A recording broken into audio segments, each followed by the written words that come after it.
What if the most dangerous thing about you isn't your strength, your intelligence, or your ambition? What if it's the fact that you can watch yourself think? Every great strategist in history had it. Every powerful leader developed it.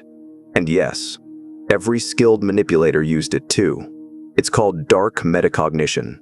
And most people will never master it. Not because it's hard to learn, but most people are too afraid of what they'll find when they look deeply into their own mind. Today, we're breaking down 7 signs that you've already mastered dark metacognition. And trust me, by the end of this video, you'll never see yourself the same way again. Let's get into it. What is dark metacognition? First, let's get clear on what we're talking about. Metacognition simply means thinking about your own thinking. It's your ability to observe your mind from the outside, like watching yourself in a movie. Regular metacognition is taught in schools. It helps students learn better. It helps people become more self-aware. But dark metacognition is different. Dark metacognition means you don't just observe your thoughts. You dissect them. You question them ruthlessly. You spot the hidden biases, the emotional triggers, and the mental blind spots that most people don't even know they have. And then, here's where it gets powerful. You use that knowledge strategically. That's what separates the thinker from the strategist.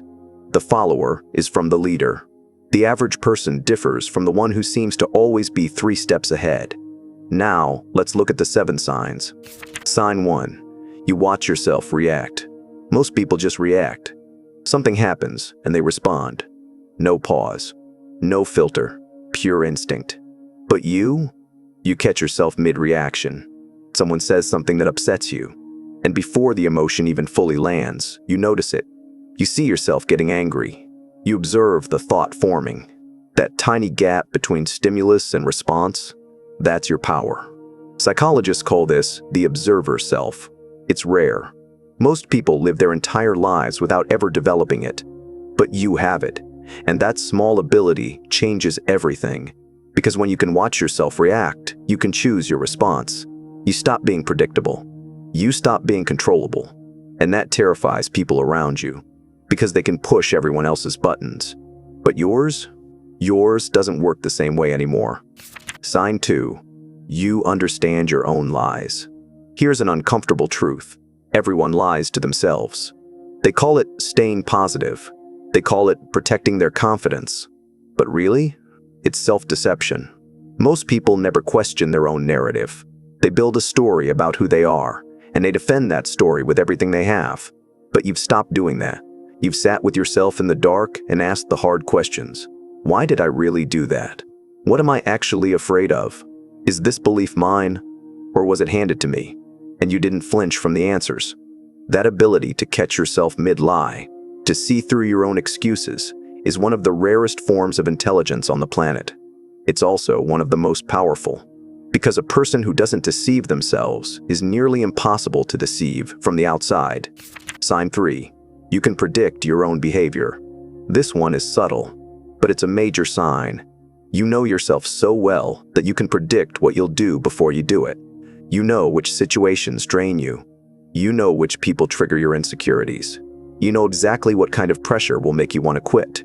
And you've already planned for it. This isn't just self-awareness. This is self-modeling. You've essentially built a mental simulation of yourself, and you run scenarios through it before they happen in real life. Strategists do this. Chess players do this. The most dangerous negotiators in the world do this. They don't just read the room. They read themselves inside the room first. When you can predict your own behavior, you gain a level of control over your life that most people can't even imagine. Because you stop being surprised by yourself. Sign 4. You feel emotions, but aren't controlled by them. Let's be clear. Dark metacognition doesn't make you emotionless. You still feel everything. Anger, fear, sadness, excitement. You feel it all deeply. But you've learned something most people haven't. You've learned that an emotion is information, not a command. When fear shows up, you don't obey it automatically. You study it. What is this fear telling me? Is it protecting me or limiting me? When anger rises, you don't explode. You note it. You ask what boundary was crossed, and then you decide, consciously, how to respond. This is what ancient Stoic philosophers trained for. This is what elite military commanders are taught. And this is what separates people who are emotionally intelligent from people who are simply emotional. You feel everything, but you are moved by nothing, unless you choose to be. Sign 5. You see the patterns others miss. Your mind has been trained by your own self-study. Because you've spent so much time analyzing your own patterns, you've accidentally become an expert at recognizing patterns in others too. You notice when someone is performing confidence versus actually feeling it. You catch the small contradictions in what people say versus what they do. You see the emotional undercurrent in a conversation that everyone else misses. This is why dark metacognition terrifies people around you. They feel seen, fully seen, in a way they didn't consent to. You're not reading their minds. You're just applying the same ruthless observation to them that you've applied to yourself for years. And once you develop this ability, you can't turn it off. Every conversation becomes a study. Every interaction becomes data. It's both a gift and a burden, but it's undeniably powerful. Sign 6. Solitude doesn't scare you. It feeds you. Most people are terrified of silence. They fill every quiet moment with noise, scrolling, music, TV, anything to avoid being alone with their thoughts. Why? Because their inner world is chaotic, unexamined, full of things they don't want to face. But you seek silence, not because you're antisocial, but because solitude is where you do your best work. It's where you process, where you recalibrate, where you run your mental diagnostics. You've made peace with your inner world, not because it's perfect, but because you've explored it thoroughly enough to navigate it confidently. This is one of the clearest signs of dark metacognition mastery. The person who can sit alone with their thoughts, without distraction, without anxiety, is a person who has truly looked inward and come back stronger for it. That kind of person is rare and quietly formidable. Sign 7. You've accepted the unsettling truth about yourself. This is the final sign, and the heaviest one. At some point in your self-examination, you found something dark. Maybe it was a selfish motive you'd been hiding behind good intentions. Maybe it was a capacity for coldness you didn't know you had. Maybe it was the realization that some of your kindness was actually about control. And instead of running from it, you sat with it. You didn't shame yourself into denial. You didn't perform self-improvement to bury it.